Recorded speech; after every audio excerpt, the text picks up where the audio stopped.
তো চলে আসলাম। আপনারা বলছেন তানজিলা ও তানজিলার শ্বশুর বাড়ি নাকি লুবি ফ্যামিলি, তাদের নিয়ে কি নাকি আমি ব্লগ করি। তো সেটা অবশ্যই আপনারা দেখতে থাকুন, কি নিয়ে আমি ভিডিও বানাচ্ছি আপনাদের মাঝে। আসসালামু আলাইকুম। আসসালামু আলাইকুম। আপনারা সবাই কেমন আছেন? আলহামদুলিল্লাহ, আমি ভালো আছি। চলে আসলাম আরেকটা ব্লগ নিয়ে, তানজিলার ব্যাপারে নিয়ে। আর তানজিলা আর সাকিব কি বলল, তো সেই ব্যাপার নিয়ে আপনাদের মাঝে চলে আসছি। তা আপনারা অনেকজনে অনেক কথাই বলতেছেন, আমার আয়সা কমেন্টস করতেছেন, বলতেছেন আমি নাকি তানজিলাদের, আপনিও নাকি লুবি, আমাকে বলতেছে লুবি ফ্যামিলি নিয়ে কি আপনিও ভিডিও বানাচ্ছেন, কি ওদের কি দিছেন ভুলে গেলাম কমেন্টসটা। কমেন্টে এক আপু বলছেন যে লুবি ফ্যামিলিকে নিয়ে আপনিও ভিডিও বানানো শুরু করছেন। লোভী কিনা সেটা জানি না, কারণ হলো লোভ এই পৃথিবীতে এমন একটা মানুষের আছে কিনা সেটা আপনি বের করে দেখান। এমন কোনো মানুষ বলতে পারবো না যে আমার ভিতরে বিন্দুমাত্র পরিমাণ লোভ বা লালসা নাই। তাহলে তো সে মানুষ হবে না, তাহলে সে কি হবে? ফেরেশতা হবে, তাই না?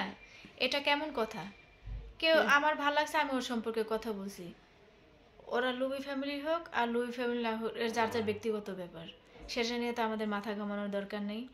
কারণ মেয়েটা হলো ছোট মানুষ, ওর বিয়ে হয়েছে, ওকে আমাদের খুব ভাল লাগে, সেই জন্য ওদের নিয়ে দুই একটু ভিডিও বানাই, জাস্ট এতটুকুই। এছাড়া তার দ্বিতীয় কোনো বিষয় না।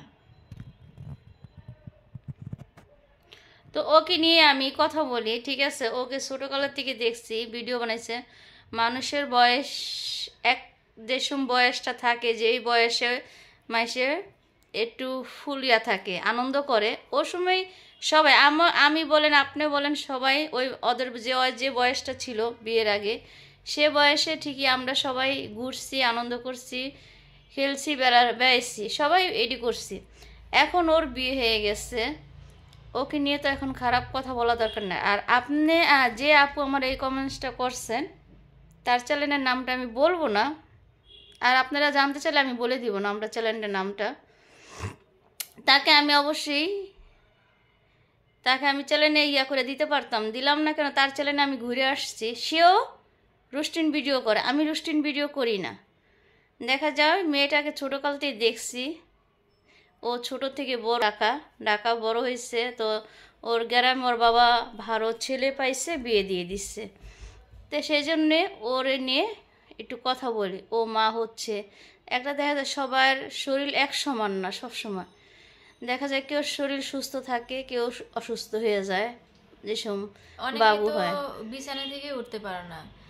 আমরা হলো, যেমন আমার প্রেগনেন্সির সময় আমার দুইটা বাচ্চা হয়েছে। আমি একেবারে বাচ্চা ডেলিভারি হওয়ার ঠিক 1 মাস আগ পর্যন্ত আমি সব কিছুই করছি। তাহলে আমরা তো সব কিছু করেছি, আরেকজনে যে সেটা করতে পারবে এমন তো কোনো কথা নয়। বা আমার ছেলে যখন বিয়ে করাবো, আমার ছেলের বুঝে করবো এমন কোনো কথা না। আমার মেয়েকে যখন বিয়ে দেবো, আমার মেয়ে যে করতে পারবে এমন কোনো কথা না। বা আমার মেয়ে আমার থেকে বেশি পরিমাণেও কাজ করতে পারে, তাই না? এক একজনের শরীর এক এক রকম। তা আল্লাহ যাকে যেরকম তৌফিক দেয় সে সেরকমভাবেই তো চলবে, এটাই স্বাভাবিক। তো এই সময়ে মানে মানুষ যে কেন এত ক্রিটিসাইজ করে মানুষকে কথা বলতে পারে আমি বুঝি না। মানুষ যদি জানতো যে ক্রিটিসাইজ করে কটু কথা বলে কথা বলাটা যে কি পরিমাণ গুনাহ, আর তারা যে জান্নাতে যেতে পারবে না সেটাও তারা জানে না। কারণ মানুষের হলো দোষ গুণ এগুলো বিচার করার মালিক হলো আল্লাহ। আমরা মানুষরা কি একে অন্যের দোষ গুণ খুঁজে বেড়াই? এটা তো খুব বড় একটা গর্হিত অপরাধ, তাই না? তা আপনারা হয়তো বলতে পারেন আমাদের কথা, আমার কথাটা শুনে আপনারা হয়তো বলতে পারেন, অনেক কিছু বলতে পারেন, তাতে আমার কিছু যায় আসে না। কারণ এই জন্য যায় আসে না, কারণ হলো আপনারা যা যা কমেন্ট করেন এগুলো শুনলো না মাঝে মধ্যে শরীরে আগুন ধরে যায়। এটা কেমন কথা? মানে কি যে আপনারা বলেন, আপনারা নিজেরাও জানেন না যে কি বলতেছেন আর কি বলা উচিত। কারণ হলো ওরা যদি সুখে থাকে ওদের ফ্যামিলি নিয়ে, ওরা যদি বউকে না কাজ করে ওরা ভালো থাকতে পারে, এটা ওদের ব্যাপার। আমাদের কি কিসের গা জ্বলে? আমাদের শাশুড়ি আমাদের সাথে যা করছে আমরা কি আমাদের বউদের সাথে তা করতে পারবো? আমার ছেলে বিয়ের বয়স হতে হতে আরও 15-20 বছর, 15-20 বছর পরে এই বাংলাদেশ কি এই পজিশনে থাকবে? আর এখনকার যে ছেলে মেয়েরা ওরা কি এই পজিশনে থাকবে? ওরা তখন আরও আধুনিক হয়ে যাবে। আমরাই তো এখন বুয়া দিয়ে দিয়ে কাজ করাই। তো তখনকার মেয়েরা কি বুয়াদের ছাড়া কাজ করায় খাবে? আমাদের পেটের সন্তানরা যে আমরা যেই পরিমাণ খাটাখাটনি করে সংসারে কাজ করি, ওরা কি জীবনে এরকমভাবে কাজ করবে? কখনো এরকমটা করবে না। তাহলে তাহলে আমাদের উপরে যা চাপিয়ে দেওয়া হয়েছে, আমরা আমাদের ছেলেদের বউর উপরে বা আমাদের মেয়ের উপরে বা আগামী প্রজন্মের উপরে ওটা চাপিয়ে দিয়ে কিন্তু কাজ করবো না। তখন যুগ অনেক উন্নত হয়ে যাবে, সেই হিসেবে মানুষও অনেক স্মার্ট হয়ে যাবে। তো এই জিনিসগুলো ভাবতে হবে। শুধু মানুষের এখানকার যে চিন্তাধারাটা আছে না, এটা যতদিন না বদলাবে দেশ কখনো উন্নত হবে না, মানুষের মন মানসিকতাও চেঞ্জ হবে না। তো আগে নিজের মন মানসিকতা চেঞ্জ করেন, তারপর কমেন্ট করতে আসবেন। না, ভালো ভালো। আর আপনিও তাদের ফ্যামিলিতে ঢোকেন নাই, আমিও ঢুকি নাই। হ্যাঁ, তিশাপুর ফ্যামিলিতে ঢোকেন নাই, আর তিশাপুর যে বিআইনের ফ্যামিলিতে আপনি ঢোকেন নাই, সাকিবেদের ফ্যামিলিতে। জাস্ট ভিডিও আমরা ভিডিওতে যা দেখি তাই আমরা নিয়ে কথা বলি। জাস্ট এতটুকু। তো এগুলা নিয়ে আপনারা যে এত কথা বলেন, এগুলা হিসাব দিতে হবে। আজাইরা কথা না আজকে আপনার মেয়েও এই অবস্থা হইতে পারে, ঠিক আছে? তো একটা মেয়েকে মেয়েটা অবশ্যই কমেন্টস না পড়ুক, ওই কমেন্টসে মোবাইলটা ধরলে কমেন্টসের ইয়েটা জেলে একটা মন খারাপ হয়ে যায়। আল্লাহ, আমি কি এমন কি করলাম তো সেজন্য আমাকে খারাপ বলে? তো ভালো না বলতে নেই, কোনো কিছু বলাও দরকার নেই, ঠিক আছে? আর সাকিবে অনেক অনেক তার বউকে ইয়ে করে, ঠিক আছে, যত্ন করে অনেক। আর শাশুড়ি তো শাশুড়ির মেয়ে নাই, আর শাশুড়ি অনেক ওকে যত্ন করে। দেখা যায় যেটুকু আপনাদের মাঝে ভিডিও দেয় সেটুকুই আপনারা দেখেন। এরপরে কি ও সংসারে কাজ করে না? এরপরে কি আমরা আমাদের সংসারে কাজ করি না? আমরা যেটুক দেখাবো আপনারা সেটুকুই দেখবেন, এর বেশি তো আপনারা দেখবেন না। তো একজনের ফ্যামিলির ব্যাপারে কথা বলতে আসলে আগে ভাইবা চিন্তা কথা বলবেন। আপনারা রোজ করেন, রোজ ভিডিও করেন, সেটা আমাদের মাথা ব্যথা নাই, সেটা আপনাদের চ্যালেঞ্জ। কীভাবে আপনারা ইয়ে করবেন সেটা আপনাদের ব্যাপার, আমাদের ব্যাপার না। তারপরও মানুষের একটু ভালো ব্যবহার করতে হয়, ঠিক আছে? ওই যে একটাই বললাম, ওদের ফ্যামিলি আপনিও ঢুকেন নাই, আমিও ঢুকি নেই। যার মেয়ে বিয়ে দিচ্ছে সে জান্না শুনেই দিছে কোন ফ্যামিলিতে বিয়ে দিচ্ছে। আপনার আর আমার মাথা ব্যথা কোনো দরকার নেই। আমি আসতাম না, আমার এই কমেন্টসটা না আসলে আমি আসতাম তানজিলার নিয়ে ভিডিও নিয়ে, ঠিক আছে? এই মেয়েটা এই বয়সে অনেক কিছু করছে শ্বশুরবাড়ি, আপনারা কইরা দেখান, ঠিক আছে?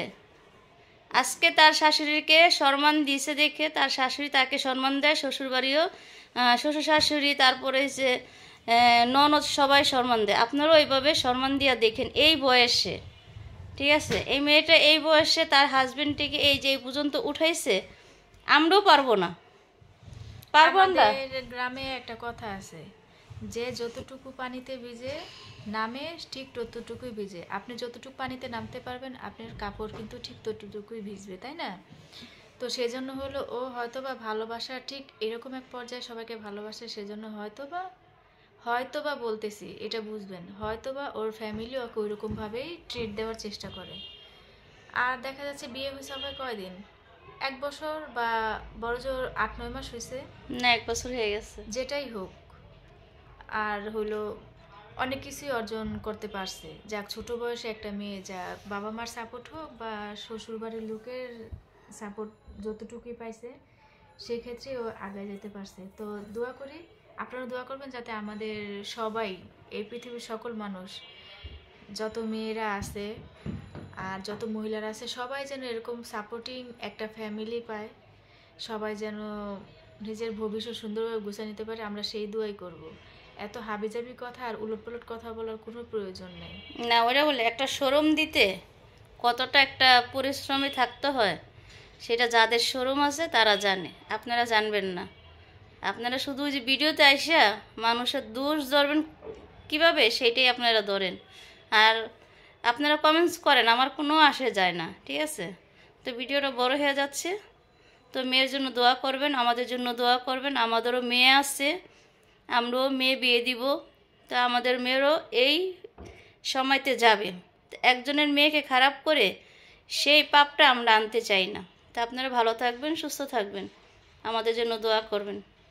তো ভিডিওটা আজকে এই পর্যন্ত। ভাবি আর কিছু বলবেন? এই শুভকামনায় আজ এই পর্যন্ত রাখবো। আপনারা সবাই ভালো থাকবেন এবং সবাই সবার জন্য দোয়া করবেন। আর পৃথিবীর সকল মানুষকে আল্লাহ ভালো রাখুক, এই শুভকামনায় আজ এ পর্যন্তই রাখবো। আল্লাহ হাফেজ। আল্লাহ হাফেজ।